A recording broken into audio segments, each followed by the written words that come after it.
Faut-il privilégier le poisson d'élevage ou au contraire revenir aux poissons sauvages dans nos assiettes? C'est ce que nous allons voir aujourd'hui avec notre invité, Jean-François Baroyer. Bonjour. Bonjour.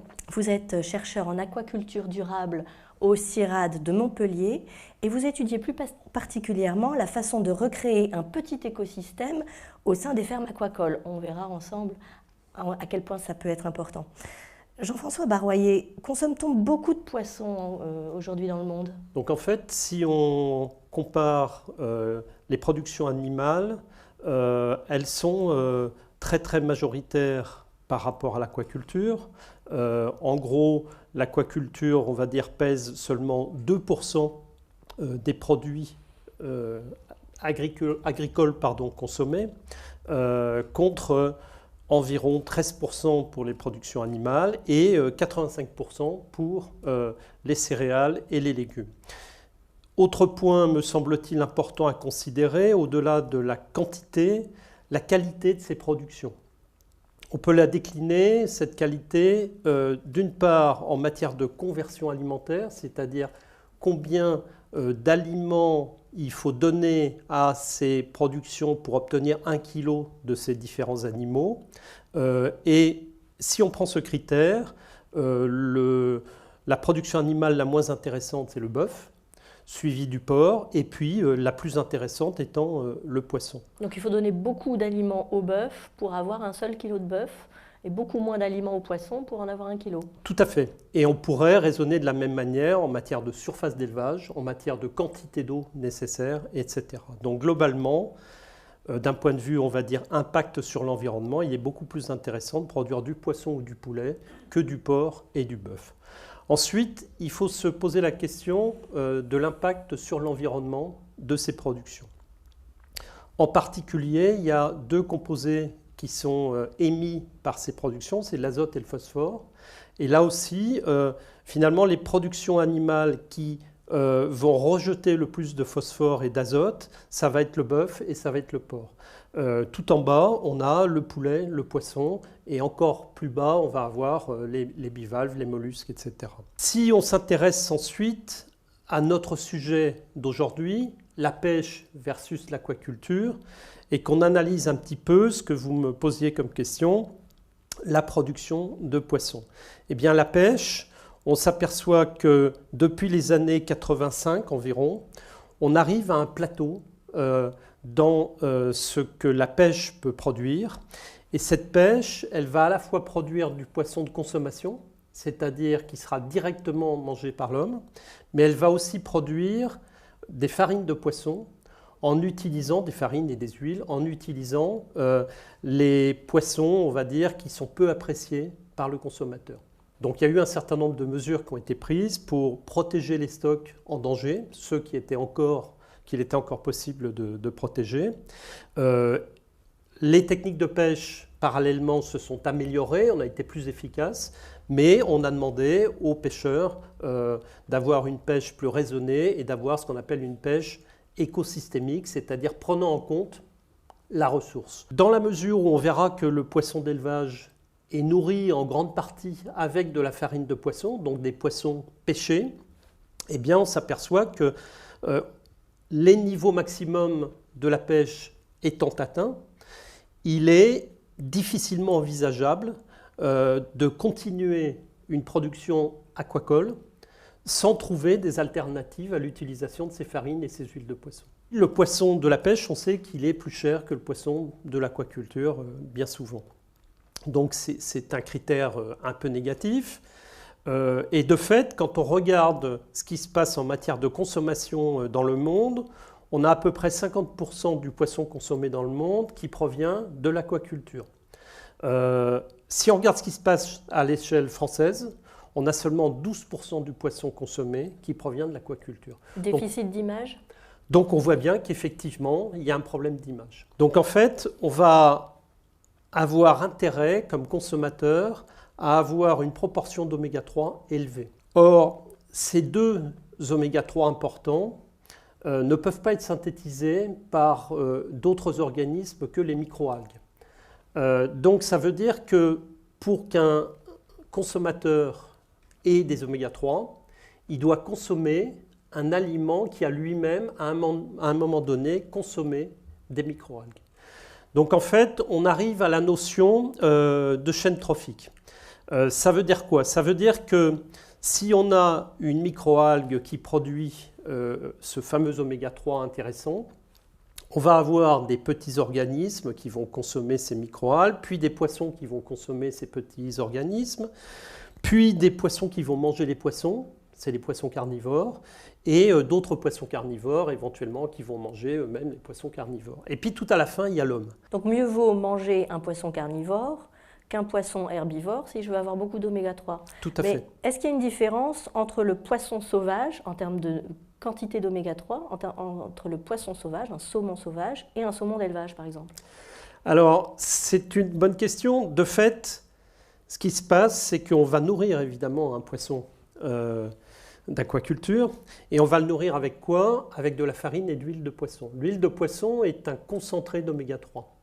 Donc en fait, quand vous nourrissez un poisson d'aquaculture, vous allez sauter toutes les étapes de la chaîne alimentaire et finalement vous allez directement donner des grosses quantités d'oméga 3, ce qui fait que les poissons gras, principalement, vont être beaucoup plus riches s'ils sont produits en aquaculture que s'ils sont pêchés. Ensuite, les questions que se pose le consommateur sont liées à, donc je vous l'ai dit, les aspects qualité nutritionnelle, mais aussi qualité sanitaire. Alors qualité sanitaire, ça passe d'abord par la fraîcheur du poisson, ça passe par la qualité de ce qu'on a dans l'assiette, et donc la chaîne du froid, il faut qu'elle soit respectée.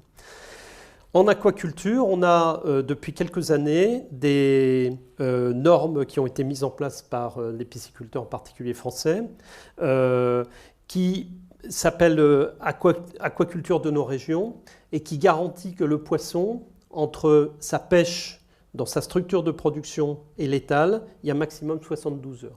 Donc on voit que là aussi, il y a un avantage en termes de fraîcheur pour le poisson d'aquaculture, simplement parce qu'on peut sortir uniquement ce dont la grande surface ou le petit poissonnier a besoin, et on lui envoie au moment où il en a besoin.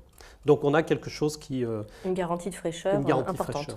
Ce qui veut dire que maintenant commence à se mettre en place un certain nombre de labels, en particulier le label rouge pour les poissons d'aquaculture. Là aussi, pour le consommateur, ça doit le rassurer énormément sur la qualité de ce qu'il mange. Mais néanmoins, vous dites qu'il faut manger du poisson pour augmenter son ratio d'oméga 3, très bien, mais en augmentant sa consommation de poisson, on sait qu'aujourd'hui le poisson il est dans une mer polluée.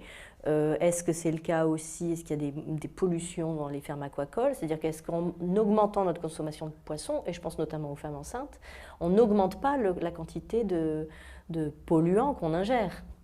Alors c'est effectivement une question centrale.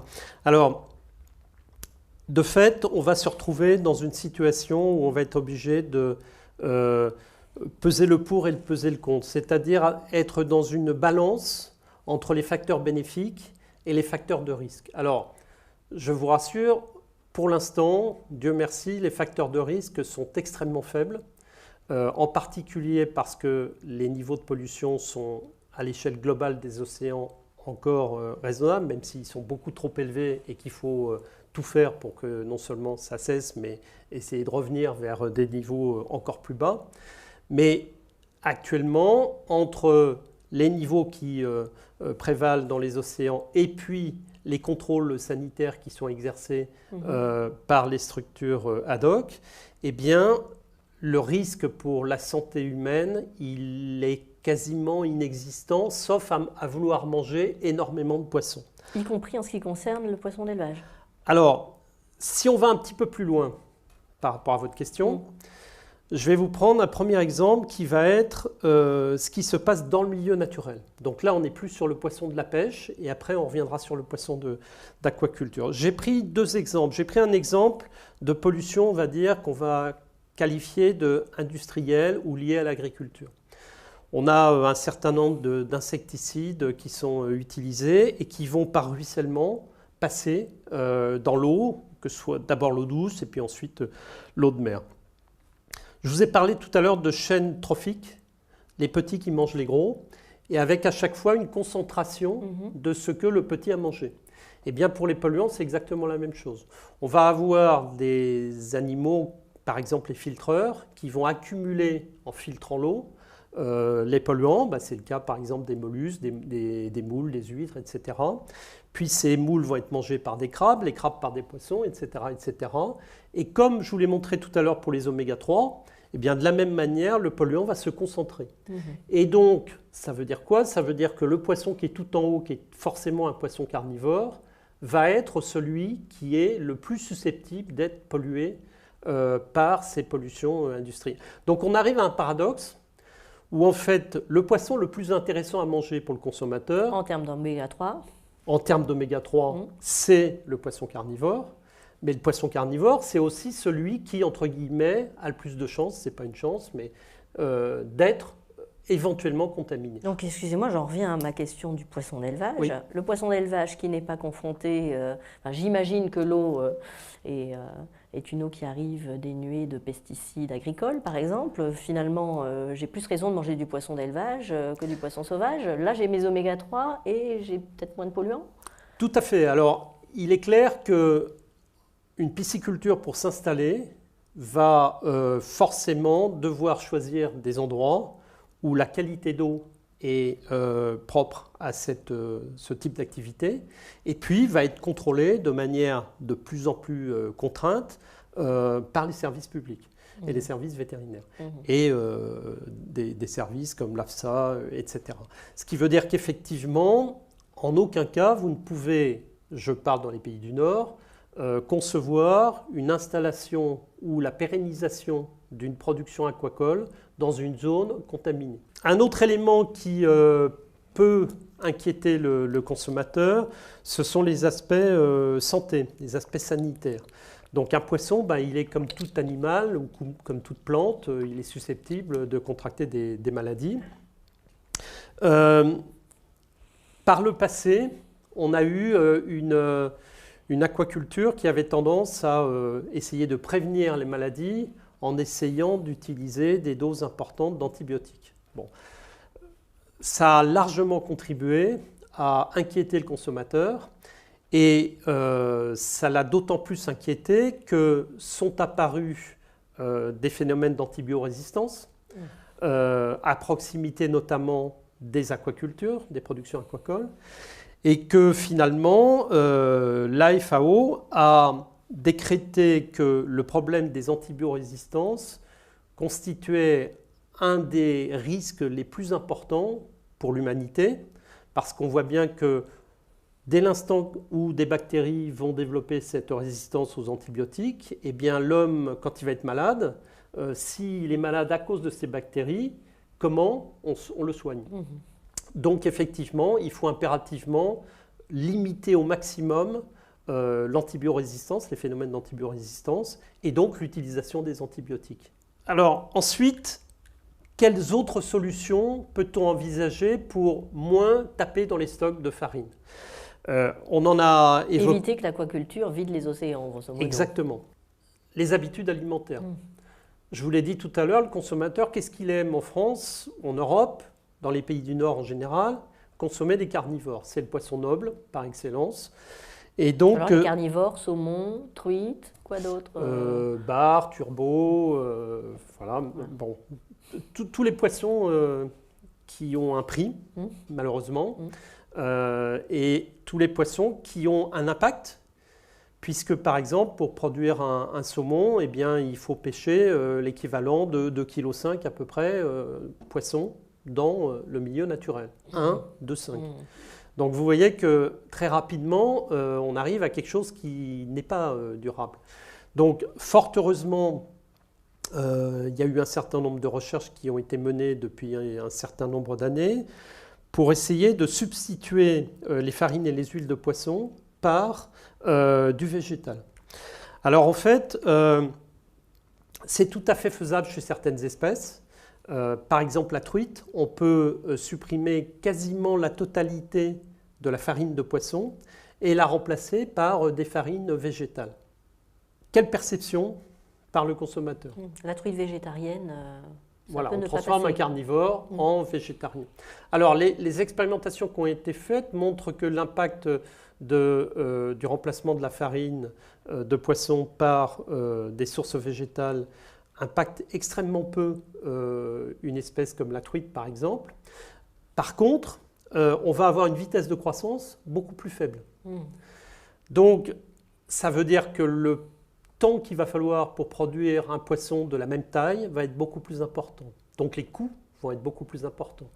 Donc, ça va se traduire forcément par une augmentation du prix de vente du poisson. Une première solution qui a été envisagée, c'est de dire on ne donne plus de farine et d'huile pendant la croissance du poisson.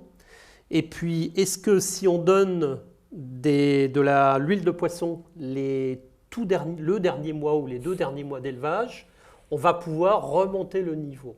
La réponse est oui, ça marche très bien. La seule chose, c'est que la quantité d'huile de poisson que vous allez devoir donner sur des poissons beaucoup plus gros et sur une petite fenêtre va être beaucoup plus importante. Une autre solution, c'est de se dire, mais finalement, ces oméga-3, ils viennent des microalgues. Donc, est-ce qu'on ne peut pas produire de la microalgue ou des algues qui ne sont pas des microalgues mais qui produisent des oméga-3?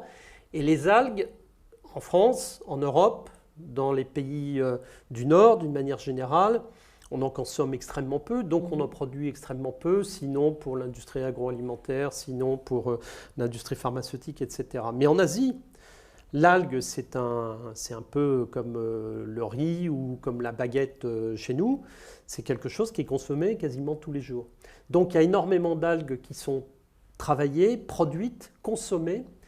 Cette culture de la consommation de l'algue, et encore moins de la production, elle n'existe pas pour l'instant en Europe. Or, en fait, on s'aperçoit qu'il y a une diversité phénoménale d'algues et que cela mériterait, et c'est ce qui est en train d'être fait, d'analyser plus profondément la composition de ces algues, en particulier en oméga-3, pour regarder quelles sont les algues les plus intéressantes potentiellement pour nourrir du poisson. Les autres solutions qui peuvent être envisagées, alors je vous ai mis une diapositive pour montrer l'évolution grâce aux travaux de la recherche de l'incorporation du matériel végétal depuis les années 90 aux années aujourd'hui. Ah oui, c'est considérable quand même. C'est considérable. On est passé de 10% de matériel végétal utilisé à 70%. Exactement. Donc vous voyez que bon, la recherche ne reste pas les bras croisés, les producteurs non plus.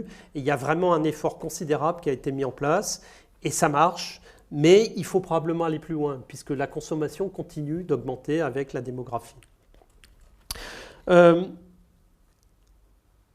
Il faut trouver d'autres sources. Alors l'Europe nous a sorti il y a à peu près 2 ans, je crois, une circulaire en réautorisant l'utilisation de ce qu'on appelle les PAT, les protéines animales transformées. Ça rappelle des histoires qu'on a tous connues et qui ont fait peur à beaucoup de consommateurs, à juste titre. Je parle de la vache folle, je parle de l'ESB, oui. Etc. Là... Donc c'était les protéines animales qui étaient utilisées pour nourrir les fameuses vaches qui sont exactement, malades derrière. Exactement.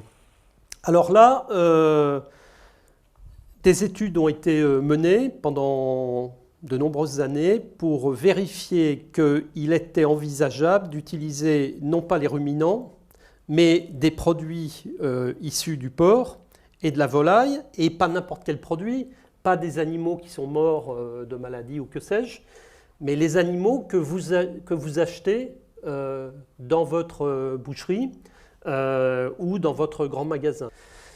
Sur le principe, oui, c'est vrai, il y a un intérêt nutritionnel, il y a un intérêt économique, il y a un intérêt environnemental.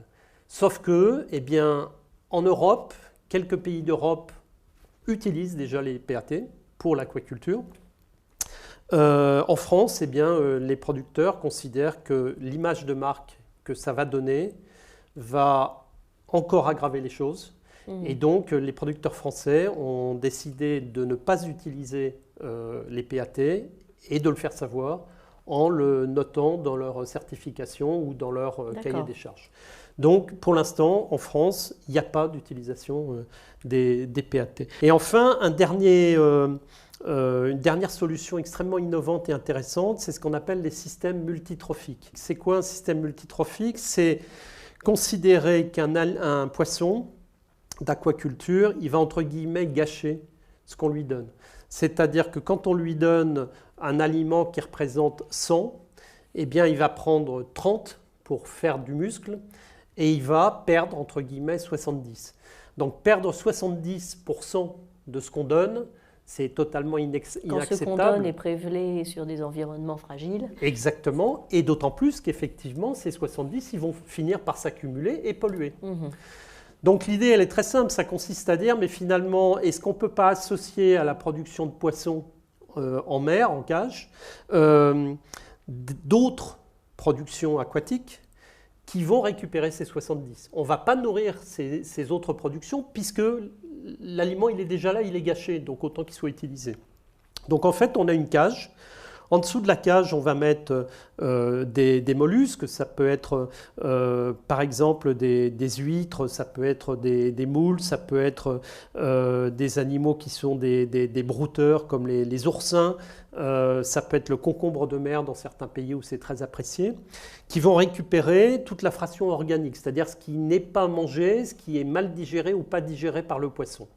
Donc on va gratuitement, entre guillemets, produire cette diversification d'espèces.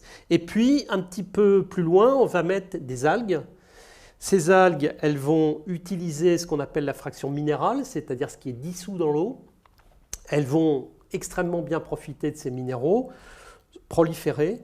Et ce qu'on propose, nous, de tester, c'est de mettre une deuxième cage, un quatrième compartiment, on va dire, avec des poissons herbivores. Et ces poissons herbivores vont manger les algues. Et forcément, vont être riches en oméga 3 puisque c'est des algues. Et les Canadiens, après, il a fallu le temps qu'ils s'habituent. Et maintenant, ils sont prêts à payer un peu plus cher du poisson qui est certifié système multitrophique parce qu'ils savent que c'est produit dans des bonnes conditions et avec un impact extrêmement limité, voire zéro, sur l'environnement. Donc à terme, le poisson d'élevage, ce ne sera quand même pas un poisson moins cher que le poisson sauvage. Si on met en place toutes ces solutions, je dirais, raffinées, on va quand même vers un poisson plus cher, mais qui garantit un impact environnemental moindre. Oui et non. Ce que me disait le collègue canadien qui est un petit peu à l'initiative il y a 7-8 ans de ces techniques-là, c'est que finalement, dans la mesure où le producteur va produire non plus une espèce et non plus simplement du poisson, mais du poisson, du mollusque, des algues, éventuellement d'autres espèces de poissons, il va diversifier sa production. Donc il va accepter éventuellement de perdre un peu sur une partie pour gagner sur d'autres. Si vous voulez, par exemple, il va avoir il va perdre un peu sur la production du poisson noble qui est nourri avec l'aliment, mais par contre, il va produire des mollusques qui vont grossir beaucoup plus vite, des algues qui vont grossir beaucoup plus vite, un poisson herbivore qui ne va rien lui coûter, enfin pas grand-chose par les infrastructures. Et donc, si vous voulez, là aussi, c'est un autre mode de raisonnement, c'est pas raisonner combien j'ai fait de bénéfices sur ce poisson-là, c'est est-ce que l'ensemble du système me rapporte de l'argent? Et la réponse est oui. Donc, il faudra jouer avec ces nouveaux éléments. Si on travaille en eau douce, quelque chose qui est en train d'exploser dans le monde entier, y compris en France, c'est ce qu'on appelle l'aquaponie. L'aquaponie, c'est quoi? C'est une contraction entre aquaculture et hydroponie. L'hydroponie, on sait tout ce que c'est, on l'a vu dans les grands magasins qui vendent des plantes. C'est de la culture de plantes sans terre. Donc on connaît les petites billes d'argile ou des choses comme ça. Donc l'idée, c'est que finalement, la terre, elle va soit apporter des éléments nutritifs, mais elle va aussi permettre aux racines de s'installer.